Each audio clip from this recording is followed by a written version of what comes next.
What's going on, guys? My name's Bill and this is Tool Tech Tuesdays. On Tuesdays, I like to bring you guys tools that I've been using in my videos or that I've been using on projects in and around my garage. Today's tool, I literally found out yesterday. How did I not know this thing exists?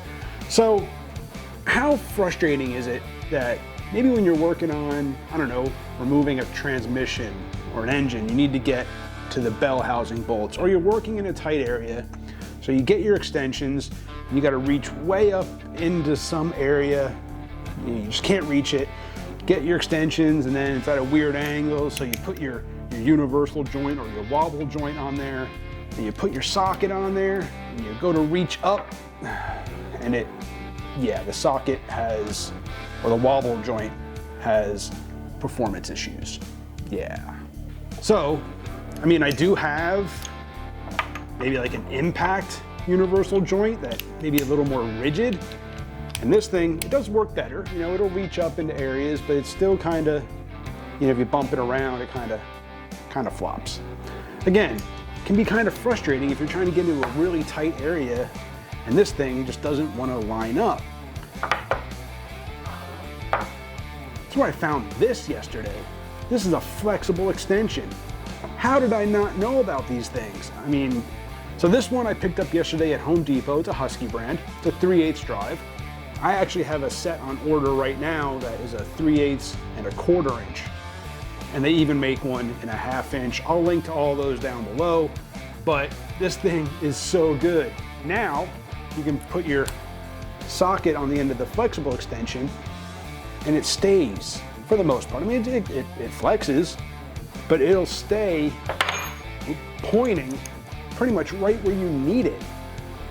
It's great for getting around a bell housing bolt, maybe getting into some areas, you know, where if you put a socket maybe on, even trying to get into a long area and you got a lot of extensions, you're trying to get up inside an area, but you need it to kind of kick out just a little bit to get around something.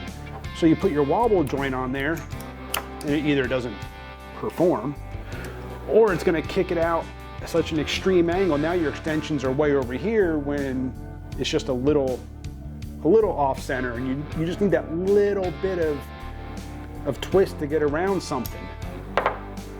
Well, now use your flexible extension. It's going to give you just that little bit. If you're just you got something that's maybe like a dipstick is just in the way, and you want it to just kind of come just around it just a little bit. It lines up a lot better, it holds its position a lot better, and it's not as extreme as going with a wobble joint. Even with a heavier socket on there. This is a 7/8, so it's got some more heft to it. Even that, you can come straight at something, and it's gonna maintain its alignment a lot better than if that was a wobble joint.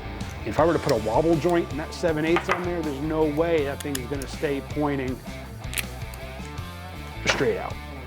I mean, I know there are ways people use O-rings and stuff on their universal joints to kind of help stiffen them up. I've tried tightening this one down, and still you can see flops around. These flexible extensions are so good at that.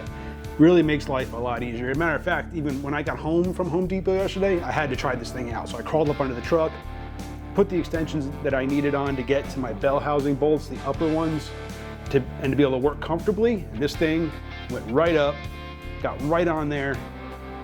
No weird angles, no extreme angles, no flopping around of the socket. It just went right where I needed it to. First shot, got right on the bolt. It gave me the angle without being too extreme of an angle, and it got right on there. It made life a lot easier. I could have pulled that bolt right out if I wanted to. First shot, no fighting with a floppy socket on the end of a wobble joint. So good, guys. Appreciate you for watching. Hit that subscribe, hit the bell, get back to work.